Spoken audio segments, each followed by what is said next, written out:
Rob Tebbutt for Behind the Gloves in association with Fresco Box, and I'm delighted to be joined today by Al Siesta. Thank you very much. My pleasure.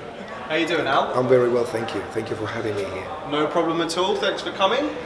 So tell us a little bit about who you are, Al. How did you become involved in boxing? I'm a boxing manager, promoter, a little bit of a promoter, boxing advisor, matchmaker. Boxing is my life 24/7 for me. This is the only line of income, I call it, which is very important. It means I take it seriously. And I'm Russian by origin, but based in Southampton, England for the last 22 years. So you're a Russian via Southampton? Exactly. How did that come about?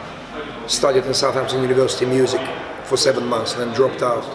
Music? Yeah, I'm a musician by trade originally. Russian pianist, used to be. Used to be okay, but not anymore. Not anymore? No. Okay, well, I did wonder where the name Al Siesta came from. That's a DJ name. I used to produce some house music as well, drum and bass, do session playing and stuff. A bit of Ministry of Sound as well. So Al Siesta, that's the DJ name. So you are a manager, promoter. It's my understanding that you look after Myris Bradis. I do look after Myris Bradis. Yeah, it's my biggest fighter I look after at the moment. What about some of the rest of your pool of talent, as it were? Who else do you look after? I know that you have a fighter on the card for the Eubank Junior Groves. I have Luther Clay on this card, who is Bracknell-based South African stroke English fighter. I look after a few people, I advise a few people as well. And Paul Kamanga, for example, who works with Fight Factory, he managed by Fight Factory, promoted by me, who's a light welterweight from South Africa, WBC international champion. A few Russian fighters, few prospects, some of them I can't announce because we're in negotiation stage. Just watch out for some good pool of fighters and good stable of Siesta boxing in the very near future. Tell us a little bit about what it's like to work behind the scenes in boxing. I know a lot of our viewers will never have known or seen what it's really like behind the scenes in boxing, sort of the mechanics behind it. What can you tell us about that? Without offending anybody, of course. You killed all the thing, I'm only kidding. It's quite difficult, I mean, to be honest with you, because you can't please everyone. And when you're active and you're proactive, you're bound to upset someone.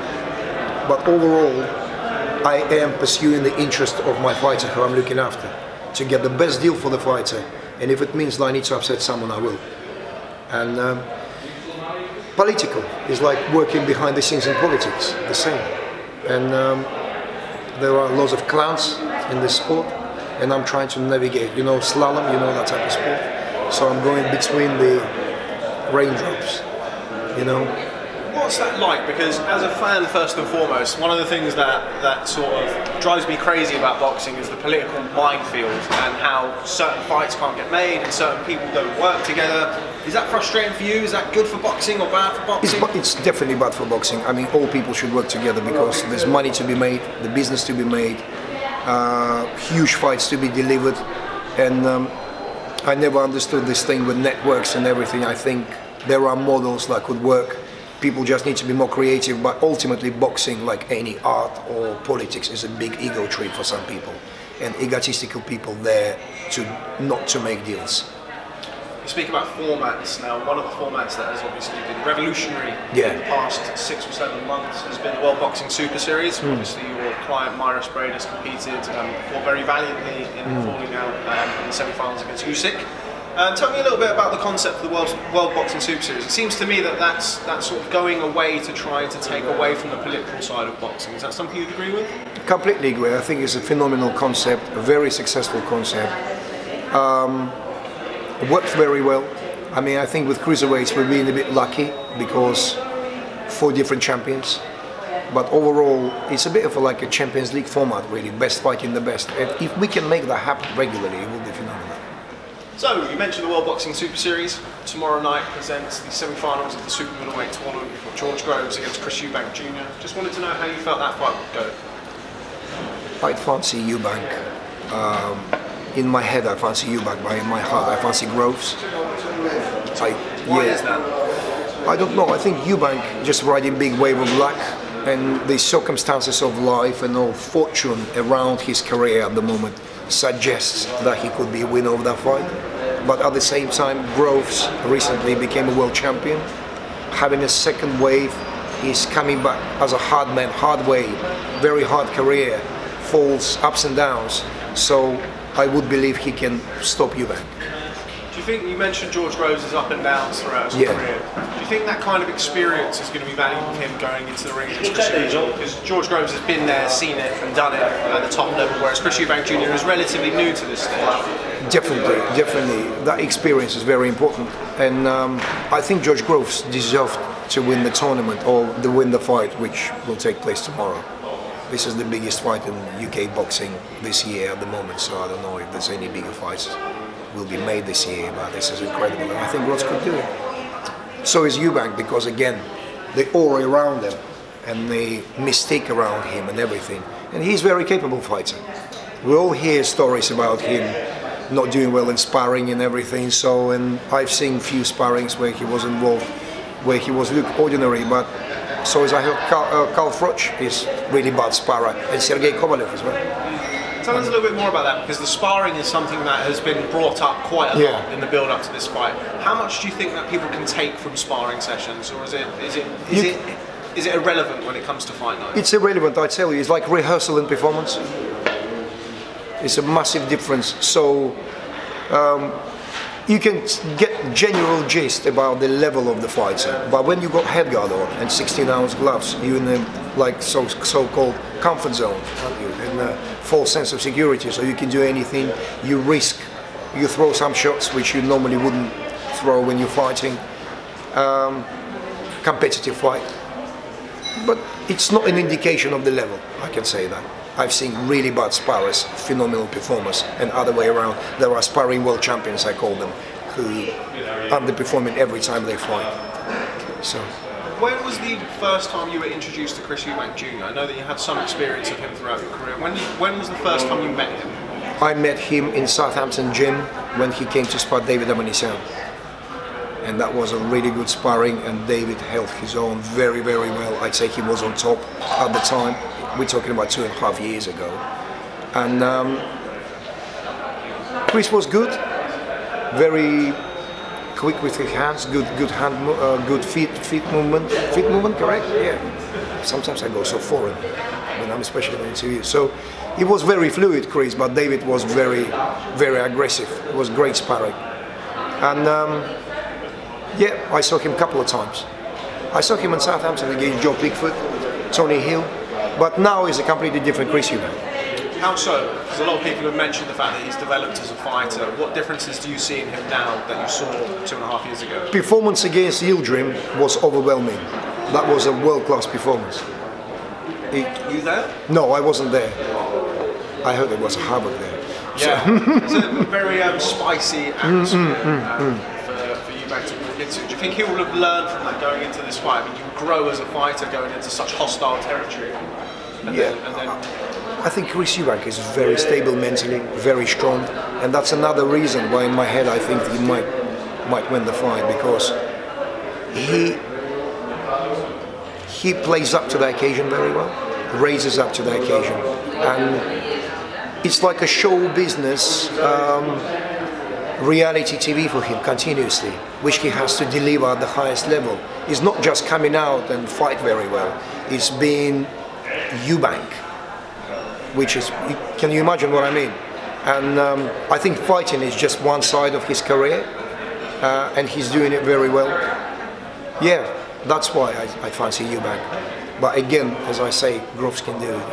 What do you think of the way that the Eubank sort of, because they seem to me like they dance to the beat of their own drum, as it were, so they do things their own way. What do you think of the way that they sort of have marketed themselves and promoted themselves throughout their career? I think marketing strategy they've chosen is really, really good, because I do believe behind the scenes they really know what they're doing, and I do think they consult by really professional people. I do rate Chris Eubank Senior. The guy was a terrific fighter himself, got great experience, has a philosophy, great showman, and they don't give much away apart from annoying people sometimes, which is brilliant. There's another tactics, and I think they're very, very complete in what they're doing. I do believe with Ronnie Davis. Ronnie Davis, correct? He's a great man. I see him a few times in Southampton, and yeah, they've got a good team there. Obviously, they go spy around, and I think the camp is very good. Eubank's camp is very complete. So please don't get deceived by anything what's going on social media. I think they're professionals. What can you tell us about, I know Frank Smith from Matchroom has just walked past a couple of times, okay. Seemed pleased to see you, in his own way. What can you tell us about sort of the inner, without divulging too much of course, the inner workings of lots of the British promotional scene? Because at the minute we have this kind of cold war between Matchroom and Frank Warren. Yeah. Eddie Hearn and Frank Warren, I think it's fair to say, aren't on each other's Christmas card lists. What can you make of that? What do you make of that? I'm not on the Christmas card list with Frank Warren either. I can tell you that for some reason, I don't know why. But anyway, what I can tell you, I love Matchroom. This is the most professional operation probably in the world at the moment. I haven't been to United States yet too much, doing kind of boxing deals, but Matchroom Sports is very powerful. And Eddie Hearn obviously doing a great job. Do you have much contact with Eddie? Sometimes, mostly with his employees, like Paul Reedy or Frank Smith. But Matchroom, I feel at home in Matchroom, where I can't say that about Frank Warren's company, although I do rate Frank Warren as one of the biggest promoters of all times. Hall of Famer, is it correct? Is a Hall of Fame, is that English word? It is a Hall of Fame, 3 different words. Yeah, okay. And yeah, Matchroom doing very well, I can say that. And boxing is all in United Kingdom at the moment. We just talked about it. What's the percentage of world boxing in the United Kingdom? Is it 60% of whole boxing happening is here? It's an awful lot. I know we do an awful lot of business in the UK. We're obviously an American outlet as well, but British boxing is booming. With that being said, can we expect to see more of your face, as well, more of your involvement? You know what? This is a really strange experience for me because I'm not really used to doing interviews. I don't know, and I'm kind of over analytical. I'm thinking. I'm kind of lose my mojo as soon as this kind of thing, you know, looking at me, and but I'm trying kind of. Hopefully, I become kind of more natural than this, and we can have more conversations, and I can open up. You follow me around? Oh my God! You following me around? Yeah. You know this man? Yeah. I don't. No. Oh, Leon Margulis. this is Leon Margulis. He's a good man. He's a big man. He's one of the biggest promoters. Come on, man. So we just got a little bit of you schmoozing there on camera. That's good. That's good. See, that's your mojo, is it? What we just saw there? Maybe a little bit. Yeah, this is my kind of stoppage. You know, this is the controller. This is the policeman right there, the black policeman. You know, with the microphone. Yeah. So. Yeah. So are we to expect to see you or your involvement in the British boxing scene, as you said? Definitely, the business definitely. is thriving here. Seriously, I've got big plans in British boxing, and I'm talking shit. I'm saying I've got big plans in I just got big plans in boxing in general. I'm working very hard and I want to do it, you know.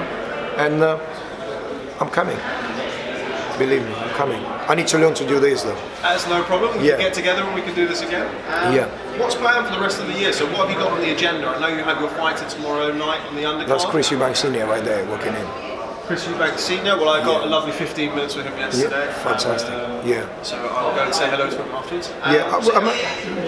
I've got Luther Clay on this undercard. I've got Dmitry Chudinov in Smith Brahma undercard. And then I've got my show probably end of April, beginning of the May. Then it's Bredis' show in Latvia. Then lots of stuff. What can you tell us about Bredis? Obviously he was involved in a brilliant fight. Unfortunate to come out on the wrong end of the decision against Usyk, but still one of the best fights of the year so far, if not the best fight. When can we expect to see him back in the ring, and what are your plans for him going forward? There's been talk of him potentially facing Junior Dorticos. Is that a fight on the undercard of? Correct me if I'm wrong, but I don't think that's an undercard fight, is it? Or no, it's not an undercard fight, but I think it's a co-main event on Usyk Gassiev final. I don't know. We've got a few names. Mati asking if you can hear us. We're thinking about you. Max Vlasov, Junior Dorticos, Konstantin Bejenaro, Noel Givor. I'm talking all the top 15 of the WBC because Myris is still. I think he's number one still. Number one, yeah, and we just need to have a mandatory challenging fight. That's it. How do you see the final going in the World Boxing Super Series in the cruiserweights? Usyk or Gassiev? Don't know. Oh, come on, you have to give me something. I fancy Gassiev, but Usyk will come up with some really unusual plan that will be spoiling the fight, and he will outpoint Gassiev, I can imagine. But if he's gonna get caught, he's going. Gassiev, very powerful. Very powerful, very impressive. I tell you what, Gassiev, if he moves up to heavyweight, he can fight Josh right now. Really? Yeah, I'm telling you. There's been talk of Usyk. Usyk potentially wants to move up to fight Anthony Joshua. What do you make of that? He can, but Usyk doesn't possess heavyweight power, I think, where Gassiev definitely does. Okay, well, Al Siesta, for somebody who's not usually in front of the camera, we've done about 15 minutes. So I'm sure most of it generic waffle from me, I'm sorry. It's no problem at all. It's a pleasure to meet you. Likewise, thank you very much. Look forward to catching up with you soon. I'm sure I'm going to see a lot more of you this weekend. Anyway, thank you very much. Thank you. Thanks very much for speaking to Behind the Gloves. Look forward to catching up with you soon. Thank you. Thank you. Thank you. It's Michelle Joy Phelps. If you haven't already subscribed to our YouTube channel, make sure you do so by clicking this icon right here, or else.